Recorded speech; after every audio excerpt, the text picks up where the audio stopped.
Bienvenue dans cette nouvelle édition de l'Africa Tonight. Au sommaire, c'était ce dimanche le premier tour de l'élection présidentielle en Côte d'Ivoire. Le scrutin s'est déroulé dans le calme. 7 candidats sont en lice pour la magistrature suprême. On a voté également en Tanzanie un scrutin présidentiel ouvert. Les résultats s'annoncent serrés entre le candidat du parti au pouvoir, John Magufuli, et son principal adversaire, Edouard Lowassa. Et en Guinée équatoriale, 412 demandeurs d'emploi vont être recrutés. Une opération du ministère du Travail qui demande aux sociétés d'employer plus de nationaux, comme le prévoit le Code du travail. Les Ivoiriens étaient appelés aux urnes ce dimanche pour le premier tour de l'élection présidentielle, un scrutin qui s'est déroulé dans le calme.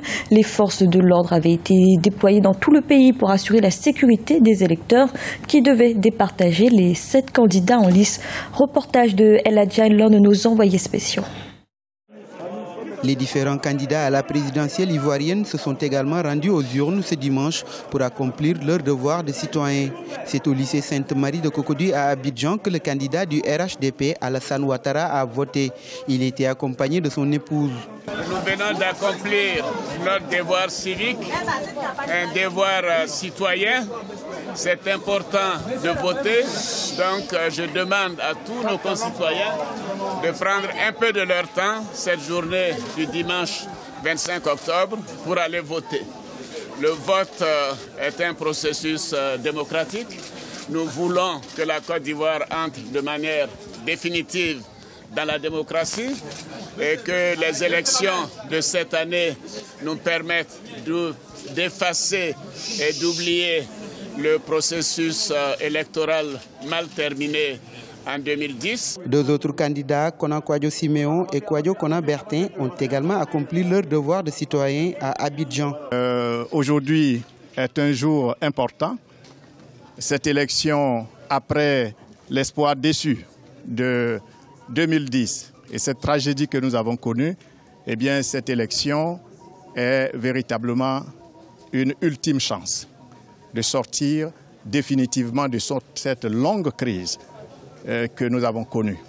Et c'est pour ça que j'invite tous mes compatriotes à aller massivement voter, dans le sens bien sûr du changement. C'est toujours un sentiment de fierté qu'on éprouve quand on pose un tel acte, parce que je crois l'avoir fait dans l'intérêt de mes concitoyens et pour mon pays.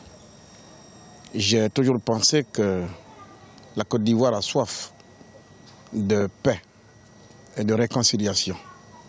Ces élections, à la face du monde, doivent montrer notre maturité démocratique. Je suis heureux et fier de nous proposer aux Ivoiriens que cette alternative démocratique, le changement par les urnes. Pascal Afinguessan, Jacqueline Claire Kouangwa, Henriette Lagou et Nyangbo Kakou, tous ces candidats ont voté à l'intérieur du pays. Les 7 prétendants au fauteuil présidentiel ont battu campagne sur divers thèmes. La paix et la réconciliation, l'industrialisation de la Côte d'Ivoire, l'emploi des jeunes ou encore l'éducation. Et cette élection s'est déroulée sous contrôle biométrique. Tous les bureaux de vote étaient équipés. Les électeurs devaient poser leurs doigts et la tablette affichait automatiquement leur nom, prénom et photo. Les précisions de notre correspondant Olivier Conin. 19 000 bureaux de vote ont été aménagés sur toute l'étendue du territoire. 7 candidats sont en lice pour recueillir le suffrage des Ivoiriens. A signalé une innovation au plan technique pour prévenir les cas de fraude. À l'EPP 2 Plateau Nord, dans la commune de Cocody, comme dans tous les bureaux de vote, l'identité des électeurs est vérifiée avec l'aide de la biométrie. L'empreinte digitale de l'électeur est vérifiée sur une tablette. L'aspect biométrique qui est intégré dans le nouveau système de vote est aujourd'hui à saluer. Parce que quand vous arrivez et juste avec l'empreinte, vous savez que vous êtes dans le bureau de vote et tout naturellement, tous les représentants des partis politiques qui sont à côté ne peuvent pas tout naturellement contester le vote.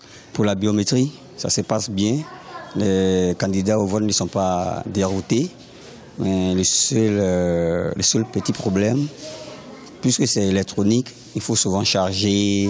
Bon, c'est ça. Sinon, à part ça, ça se passe bien. Les bureaux de vote ont ouvert à 7 h du matin. La clôture du scrutin est prévue pour 18 h. Les Ivoiriens souhaitent que les opérations se déroulent dans le calme. La population attend beaucoup du prochain président de la République. Le prochain président doit continuer peut-être que ce que l'ancien a commencé. Le premier a déjà planté la semence, mais aux autres maintenant d'arroser pour que vraiment ça soit bien. Je crois que la priorité devrait être l'emploi jeune. C'est vrai qu'il y a déjà un travail qui est fait dans ce sens, mais nous pensons qu'il y a encore mieux à faire parce que quand on regarde de près, on se rend compte que la jeunesse est beaucoup au chômage. C'est vrai, le taux de chômage, quelquefois on nous donne des chiffres, mais nous pensons qu'on peut faire mieux que ça. Plusieurs organisations, notamment de la société civile ivoirienne, ont été accréditées pour l'observation des élections. La CEDEAO, l'UEMOA, mais aussi l'Union africaine ont dépêché sur le terrain des observateurs. Les Tanzaniens ont voté également ce dimanche pour désigner leur nouveau président dans ce pays d'Afrique de l'Est réputé pour son processus démocratique. Le président sortant ne s'est pas représenté et les résultats s'annoncent déjà très serrés. Notre envoyé spécial Paul de Singwe a assisté aux opérations de vote. Les Tanzaniens élisent leur futur président ce dimanche 25 octobre. Depuis ce matin, ils sont donc très nombreux à se rendre dans les différents bureaux de vote pour exercer leur devoir civique. 22,7 millions d'électeurs devraient donc prendre part à ce scrutin présidentiel pour lequel 8 candidats sont en lice. John Magufuli porte les couleurs de la majorité présidentielle. Le CUF, la coalition de l'opposition, est représentée par Edouard Lowassa. Les Tanzaniens ont jusqu'à 18h ce dimanche pour exprimer leur suffrage. Depuis son accession à l'indépendance en 1961, la Tanzanie a toujours pratiqué l'alternance au sommet de l'État. Seul petit bémol, c'est que cette alternance s'effectue toujours au sein d'une même formation politique, le CCM, le parti au pouvoir. Mais au regard de la campagne électorale, cette présidentielle de 2015 ici en Tanzanie s'annonce donc comme étant la plus disputée, la plus serrée de l'histoire du pays. Et c'était aussi une journée importante pour le Congo. Ce dimanche, la population était appelée à se prononcer par référendum sur le projet d'une nouvelle constitution. Un référendum qui, dès son annonce, avait soulevé la contestation de l'opposition. Le texte, s'il est adopté, pourrait permettre au président Denis Sassou Nguesso de briguer un 3e mandat. L'Algérie et la France souhaitent renforcer leur coopération économique. La 3e session du comité mixte franco-algérien qui aura lieu le 26 octobre dans la capitale française sera l'occasion de signer plusieurs accords, notamment dans le domaine des transports, de l'agriculture et de la propriété intellectuelle. Ibra Dinyaï. L'Algérie et la France entretiennent des relations économiques séculaires. Les deux pays sont liés par plusieurs accords et par de nombreux partenariats. La 3e session du comité mixte économique franco-algérien se tiendra à Paris le 26 octobre 2015. Établi en 2013, ce comité vise plusieurs objectifs. L'objectif, c'est effectivement de redynamiser la coopération algéro-française pour effectivement la hisser au niveau des potentialités. Bon, il y a eu pas mal d'accords depuis la dernière session. Il y a eu effectivement l'usine de Renault. On vient de signer il y a à peine une semaine un contrat pour la cimenterie. 8 accords seront signés dans les domaines des transports, de l'agriculture, de la propriété intellectuelle. Les relations algéro-françaises sont loin des potentialités entre les deux pays.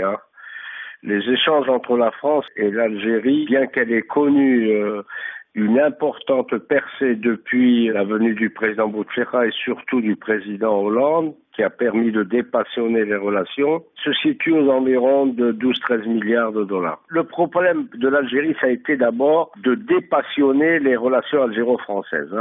Je pense que le message du président Hollande, il y a à peine une année, et la venue du ministre des anciens combattants français à Sétif a permis déjà, parce qu'il y a des relations très très passionnées entre l'Algérie et la France. Un accord portant sur la mobilité des jeunes diplômés sera également signé entre les deux pays à l'occasion de ce rendez-vous économique. En Guinée équatoriale, depuis la chute des prix du pétrole, le chômage a augmenté, notamment chez les jeunes. Le ministère du Travail a donc lancé une opération, faire le lien entre les sociétés et les demandeurs d'emploi.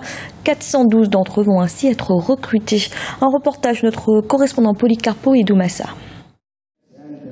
412 demandeurs d'emploi équato-guinéens vont être recrutés dans les différentes sociétés opérantes à Bata.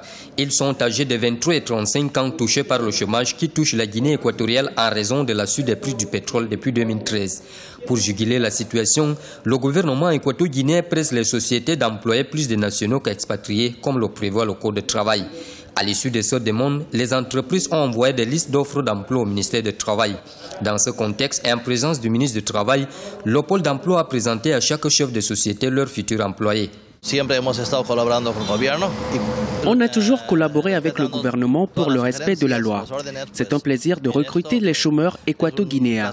Et en plus de cela, nous avons aussi une école de formation dans laquelle nous formons certains demandeurs d'emploi moins compétents. Une initiative saluée par les jeunes équato-guinéens. Offrir l'emploi aux nationaux est une bonne initiative et on espère que ce projet continuera. Nous avons besoin d'emplois pour satisfaire nos besoins. En Guinée équatoriale, le Code du travail stipule que les entreprises doivent recruter 30% d'expatriés dans le secteur pétrolier et agricole et 10% d'expatriés dans les autres domaines.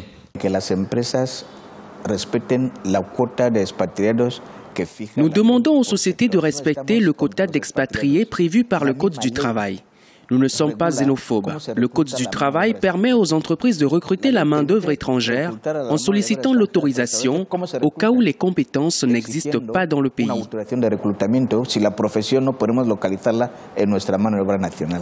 Difficile de connaître le nombre de Équato-Guinéens sans emploi par manque de statistiques officielles. Néanmoins, les chiffres ont augmenté au cours des 3 dernières années et le chômage alimente les discussions dans tout le pays.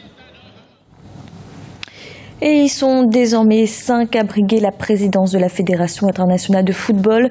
Le Sud-Africain Tokyo Sexwell vient en effet de se déclarer officiellement candidat.